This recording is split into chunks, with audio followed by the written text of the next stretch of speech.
Okay, I think a really good place to start is by looking, in my opinion, at one of the most iconic images of this 1930s pre-war period, which is an image from May 1938 when England faced Germany in Berlin in an international football friendly. And looking at the picture in front of you on the screen now, you can see what happened in the pre-match ritual in May 1938. This is in fact an image of the England football team giving the Hitler salute prior to that game starting.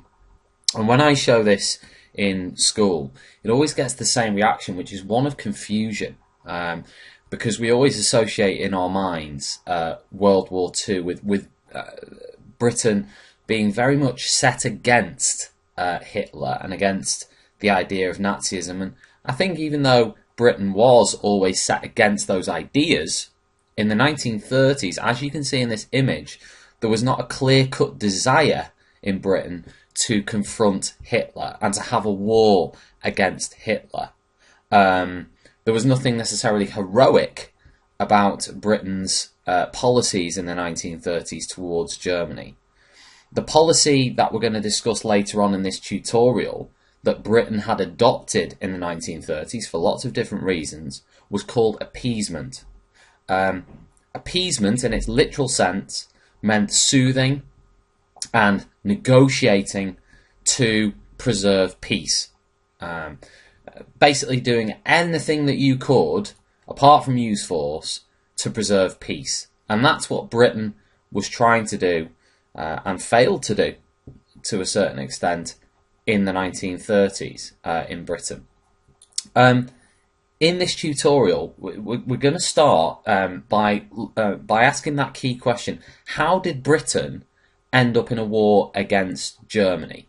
Now, the best place to start is really why Germany was seen as a threat in the 1930s anyway.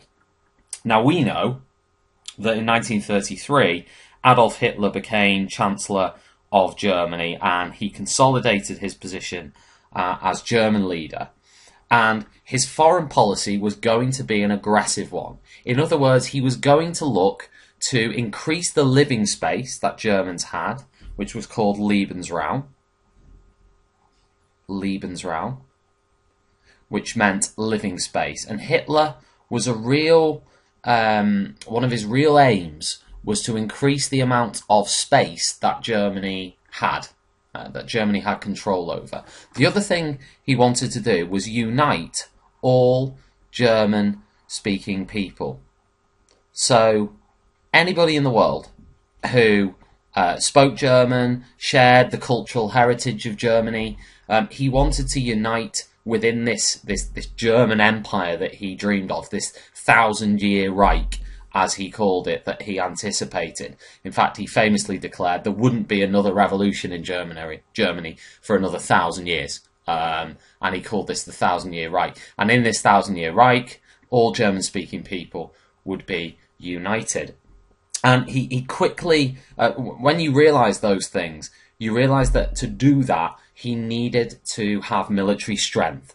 And one of the first things that he did as leader is he embarked on a massive rearmament drive straight away. Conscription was also introduced into the German army, and its size swelled 3 times between the years 1934 to 35. Of course, this was breaking the Treaty of Versailles, and by 1939, the German army had 1 million members within it. And of course you will know that with the Treaty of Versailles, it was supposed to be restricted to 100,000 soldiers. Equally, the Germans were not supposed to have a navy or an air force. But when Hitler broke the Treaty of Versailles by building these factories, by introducing conscription, Britain and France did nothing. And of course, this comes back, which is what we're going to discuss later, to this policy of appeasement that Britain in particular was following. Again, 1935, and this really sums up the British attitudes towards Germany at that time. There was an Anglo-German naval agreement where Germany and Britain signed a deal that said that Germany's navy would be 3 times lower than or a third of the size of Britain's navy. And this just shows you that the British attitudes towards Germany, it was trying to almost not anger Germany, to control and contain Germany. It did not want a confrontation with Germany, and that was called the Anglo-German Naval Agreement of 1935. And by the way, France was not consulted on that agreement. In 1936, Hitler remilitarized the Rhineland. His troops were ordered in to occupy the Rhineland. Again, this broke the Treaty of Versailles. When they were ordered into the Rhineland, which was a key industrial region, by the way, German troops went in there. They weren't supposed to go in there. Hitler had actually said to them, look, if you get any resistance from the French, if you go into the Rhineland and you meet the French army and they start firing at you, you're going to pull back, because we're not actually strong enough in 1935 to have a war with the French. But what happens? They go in there, they receive no resistance, and Hitler's laughing, because he's thinking, right, I've actually taken this land, nothing's happened, there's been no response from France or Britain over this, I've broken the Treaty of Versailles, I can get away with this.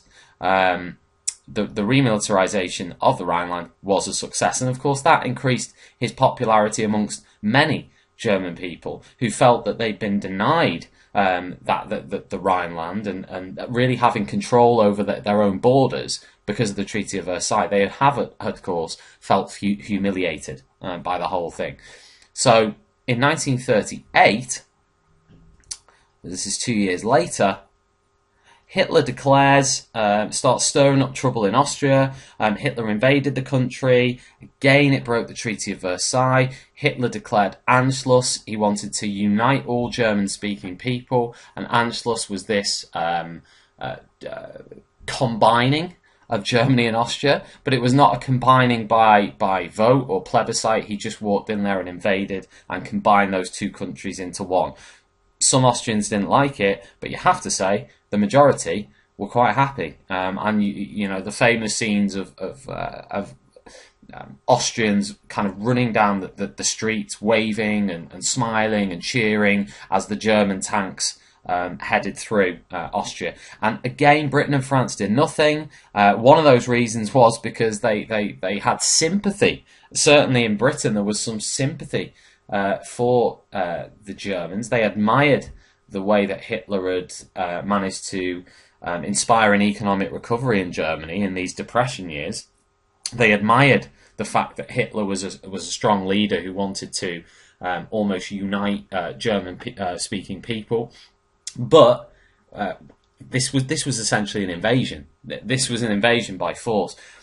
In October 1938, Hitler set his sights on the Sudetenland. The Sudetenland was part of Czechoslovakia at that time. The Sudetenland, Czechoslovakia, was part of Czechoslovakia at that time, and it contained German-speaking people. It was kind of, if you imagine what is now Czech Republic, it was a region kind of like that. Just it was a border region. But as you can imagine, if Germany's here, okay, and this is Czechoslovakia, all their border defences were here. All their border defences were situated on the border. In October 1938, Hitler started making moves to say that he wanted all Sudeten, as he called them, Germans, to be united in Germany. Czechoslovakia obviously said, no, this is part of our land, this is part of our territory. It looked like a war might happen, and Czechoslovakia was willing to defend itself and was willing to actually have a fight with Germany over this. Britain and France didn't want a war with Germany at this point, so they persuaded Hitler and Germany to come to a conference in Munich, which was called the Munich Conference. Chamberlain, the British Prime Minister at this point, attended the conference. At the conference, Hitler was persuaded to take the Sudetenland and then stop any further conquest. And he actually signed a document with Chamberlain at the conference to say Britain and Germany would not go to war with each other. I promise to be a good boy and not take any more land at any point. In March 1939, Hitler invaded the rest of Czechoslovakia. And Chamberlain was shocked, and Chamberlain couldn't believe that he'd been to Munich. He'd come back from that conference in October 1938, declaring he had secured peace in our time. And very famously, he got off the plane and held up the piece of paper that Hitler had signed in front of the British press, who were euphoric and printed headlines saying that Chamberlain was the hero of the day. The Czechs felt betrayed, and in March 1939, the German army rolled into Czechoslovakia and occupied the country, and it would remain occupied until the last days of World War II. But at this point, Chamberlain and many other people in Britain, political class in Britain, realised that Hitler couldn't be trusted, realised that any kind of sentiment of sympathy or of trust that they had previous to that point now needed to stop, and they realised that they needed to issue an ultimatum. And that ultimatum that was issued was, if you attack Poland, then we will have to have a war. And Hitler, of course, based on all of this stuff here, his natural reaction was, well, they're not going to do anything. So far, they've been all talk. They let me do X, Y, and Z, and they haven't offered any resistance. I don't think it's going to happen. To give you the analogy of school, it's like a teacher who says you've got a detention, you've got a detention, you've got a detention, but doesn't really follow it up when a student doesn't attend the detention. And then so when they issue another one, the natural reaction of the student is, well, they're not going to follow this up. I haven't got a detention. Hitler was very similar in the sense that he was issued this ultimatum about Poland. He didn't believe it, and for that reason, in September 1939, he took the decision to go in there. So let's have a little think about this policy of appeasement a little bit more in terms of what it actually meant. And a good place to start there is a report that was issued in 1922 into the state and the way that Britain felt after the First World War, which ended in 1918. And a very interesting quote from this report, where they said that England is not interested in anything at all. It cares nothing about parliamentary politics. It's like a sick man resting after a great outletting of blood. The nervous system is dead. It can only respond to the strongest of stimulus. So I think that sums up the situation in Britain after World War I. Britain was tired.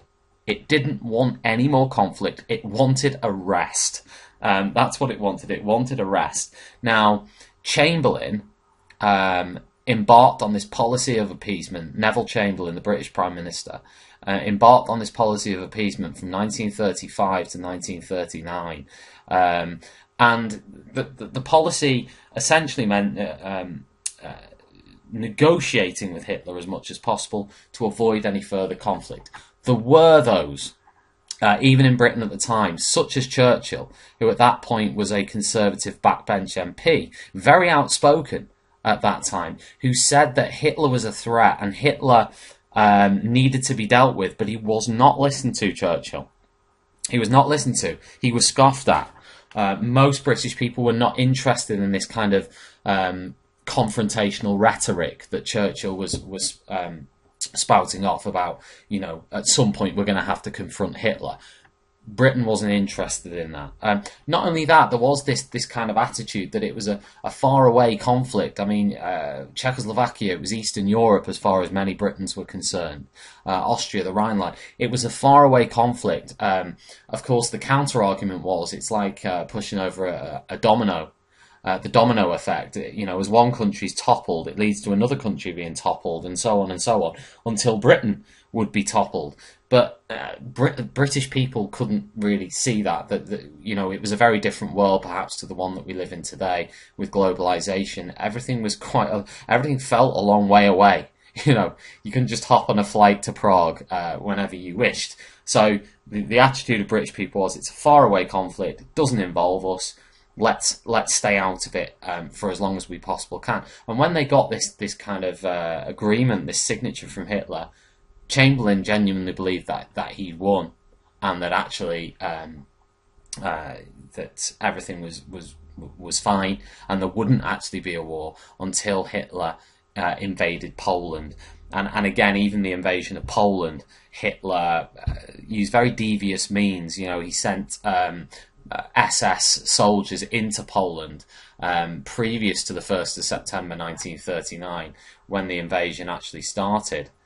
September 1939. He sent them in there previous to that, and they actually took over military installations in Poland and fired the Polish guns into Germany. And of course, the reaction was the Polish are firing weapons into Germany. That wasn't the case. This was sabotage. This was plain propaganda. Most people didn't believe it, but Hitler, throughout this period, was just trying to manipulate a situation where he could have the war he wanted, to get Lebensraum, to unite all German-speaking people, and, to be perfectly frank, take over as much land as he possibly could for the benefit of Germany and its economy. 1st of September 1939, Britain and France declare war on Germany, and we have the official start in Europe of what is now known as World War II.